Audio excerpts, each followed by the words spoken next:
Olá amigos, gostaria de convidar todos para meditar à luz da palavra. Você que não importa a sua religião, não importa o seu credo, até mesmo você que é desprovido de fé, mesmo assim eu queria convidar você a meditar nesse livro tão interessante, tão profundo, que é a Bíblia Sagrada. O texto se encontra no segundo livro do profeta Samuel, no capítulo 11, no Velho Testamento. O título do texto diz: Davi comete adultério com Betseba. Vou ler apenas os primeiros versículos deste capítulo. Decorrido um ano, no tempo em que os reis costumam sair à guerra, enviou Davi a Joabe e seus servos com ele e a todo Israel, que destruíram os filhos de Amon e sitiaram Rabá. Porém, Davi ficou em Jerusalém. Uma tarde, levantou-se Davi do seu leito e andava passeando no terraço da casa real. Daí, viu uma mulher que estava tomando banho. Era ela muito formosa. Davi mandou perguntar quem era. Disseram-lhe: é Betseba, filha de Eliã e mulher de Urias, o heteu. Então, enviou Davi mensageiros que a trouxessem. Ela veio e ele se deitou com ela. Tendo-se ela purificado da sua imundícia, voltou para a sua casa. A mulher concebeu e mandou dizer a Davi: estou grávida. Se eu pudesse colocar um título sobre esse texto, eu falaria: antes do pecado havia um terraço. Interessante é o que podemos extrair desse texto. No versículo 1 diz: decorrido um ano, no tempo em que os reis costumam sair para a guerra. E no final do versículo diz: porém Davi ficou em Jerusalém. Ora, Israel estava em um tempo de guerra. Davi havia enviado a Joabe, seu capitão, e todo o exército de Israel com ele. Mas, no final do versículo diz: porém Davi ficou em Jerusalém. Ou seja, no tempo da guerra, Davi estava no local da comodidade. Ou seja, quantos cristãos, quantas pessoas estão acomodadas nos bancos da igreja?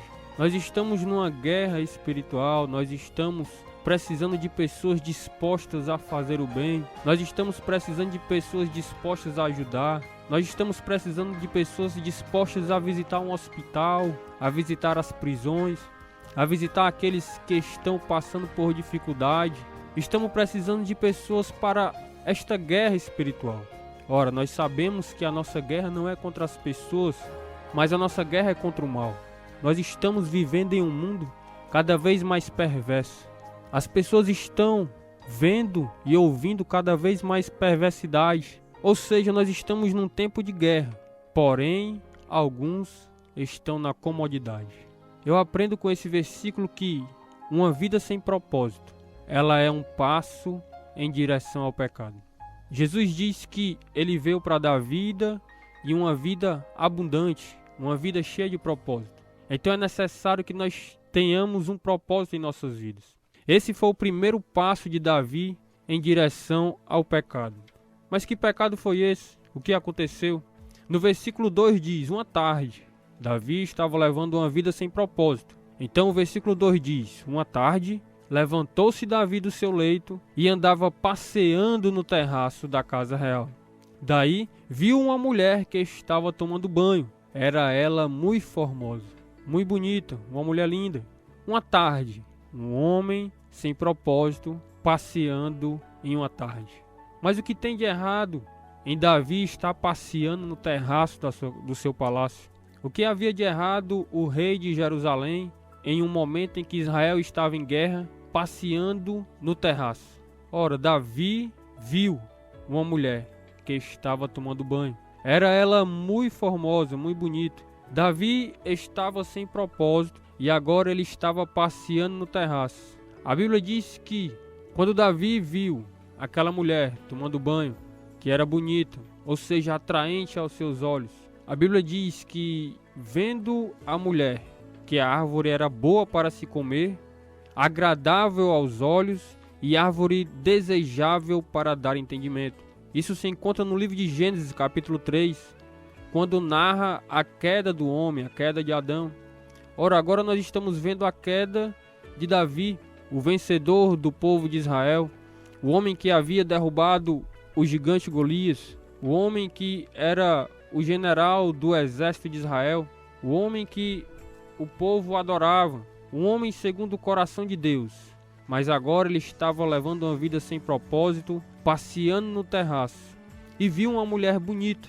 Então vamos para o versículo 3. Davi mandou perguntar quem era. Disseram-lhe: é Betseba, filha de Eliã e mulher de Urias o Heteu. Ora, até este momento Davi apenas tinha olhado para esta mulher, mas agora Davi estava diante de uma situação que deveria ter feito com que ele parasse. Lhe disseram que aquela mulher era mulher de um dos seus servos, Urias o Heteu. Ora, aquele deveria ter sido o ponto final do passeio de Davi no terraço, quando lhe disseram que aquela mulher já era casada, que aquela mulher era compromissada.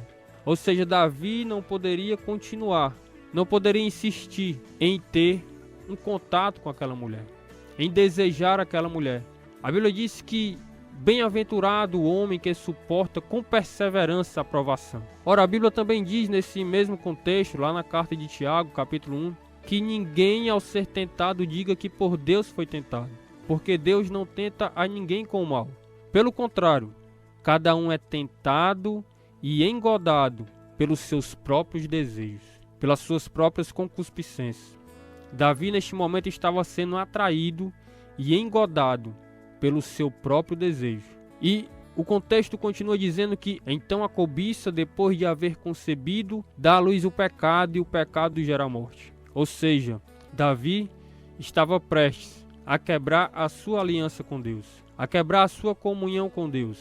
Quando lhe disseram que era Betseba, filha de Eliã e mulher de Urias o Heteu, Davi deveria ter parado naquele momento, levando uma vida sem propósito, passeando no terraço, desejou aquela mulher e agora ele estava dando um passo certeiro para o pecado. No versículo 4 diz: então enviou Davi mensageiros que a trouxeram. Ela veio e ele se deitou com ela. Tendo ela purificado da sua imundícia, voltou para casa. Agora Davi não só mais tinha olhado, não só mais tinha desejado, mas agora ele havia consumado o seu pecado. E como diz na carta de Tiago, então essa cobiça, esse desejo, depois de haver concebido, deu à luz ao pecado. E o salário do pecado é a morte. Mas que morte é essa que a Bíblia fala? É uma morte espiritual, a separação de Deus. Neste momento, Davi havia quebrado a sua aliança com Deus, havia perdido a sua visão. Então, na tentativa de encobrir aquilo que havia feito, ele manda chamar Urias. Urias volta para Jerusalém. No versículo 11, então quando Urias volta para Jerusalém, Davi, para encobrir o seu pecado, manda que ele vá dormir em casa. Mas Urias tinha uma qualidade. Era um homem de honra. No versículo 11 diz: respondeu Urias a Davi: a arca, Israel e Judá ficam em tendas. Joabe, meu senhor, e os servos do meu senhor estão acampados ao ar livre. E hei de eu entrar na minha casa para comer e beber e para me deitar com a minha mulher? Tão certo como tu vives e como vive a tua alma, não farei tal coisa. Ora, Davi queria que Urias dormisse em casa com a sua esposa, para que ele pensasse que o filho ali concebido era dele. Mas Urias era um homem honrado. Ele não queria, enquanto a arca do Senhor, enquanto Israel, enquanto o seu povo está em guerra, ele não queria se regozijar. Ele queria estar na batalha. Tudo isso por causa da sua honra. Então, Davi, neste momento, disse a Urias que levasse uma carta para Joabe. E nessa carta dizia que Joabe deveria colocar Urias no local onde a batalha era mais intensa. E depois disso deveria recuar, deixando Urias para morrer. Ora, que homem é esse, a qual as pessoas admiram, chamado Davi, que foi capaz de ficar com a mulher de Urias. Depois envia pelas mãos do próprio Urias uma carta dizendo como ele deveria ser morto. Ora, e Urias morreu. Se fosse nos dias de hoje, Davi teria cometido um homicídio premeditado, por motivo banal. Mas o olhar de Deus é diferente do olhar do homem. Se o olhar de Deus fosse como o nosso olhar, ele desejaria a morte de Davi por ter premeditado tal coisa. Concluindo o contexto desse acontecimento, no capítulo 12, um homem chamado Natã, profeta em Israel, se aproxima de Davi e lhe conta uma breve história. Ele disse: Davi, havia numa cidade 2 homens, um rico e outro pobre. Tinha o rico ovelhas e gado em grande número, mas o pobre não tinha coisa nenhuma, senão uma cordeirinha que comprara e criara, e que em sua casa crescera, junto com seus filhos. Comia do seu bocado e do seu copo bebia, dormia nos seus braços e a tinha como filha. Mas vindo um viajante ao homem rico, não quisesse tomar das suas ovelhas e do gado para dar de comer ao viajante. Antes, tomou a cordeirinha daquele homem pobre e a preparou para o homem que lhe havia chegado. Então o furor de Davi se acendeu de uma forma tal que ele disse: esse homem, Natã, merece a morte. Então Natã, olhando para Davi, disse: Davi, tão certo como vive o Senhor, o homem que fez isso é você. Então Davi percebeu que Natã estava narrando os acontecimentos. Natã estava narrando aquilo que Davi havia feito com Urias para ficar com a sua mulher Betseba. Então Davi mostrou uma qualidade que Deus procura nos homens: o arrependimento. Davi se prostrou em terra e reconheceu e disse: eu sou digno de morte. Mas a misericórdia do Senhor e o seu amor, através do profeta Natã, disse para Davi: o teu pecado foi transpassado. Mas o filho que havia sido gerado em Betseba ficou doente e morreu. Aprendo com isso também que aquilo que o homem planta, também o homem colhe. Existem as consequências do pecado. Tudo aquilo que nós fazemos, um dia nós vamos dar conta. Irmão, se você observou essa mensagem, quero dizer que tudo começou com a falta de propósito e um passeio no terraço. Porque antes do pecado existe um terraço. Medite nisso e espero nos encontrarmos em uma outra oportunidade, meditando à luz da palavra. Fique na paz do Senhor Jesus, um abraço a todos. Mesmo que você seja desprovido de fé, espero que alguma coisa positiva tenha alcançado o seu coração. A sua vitória é a nossa vitória.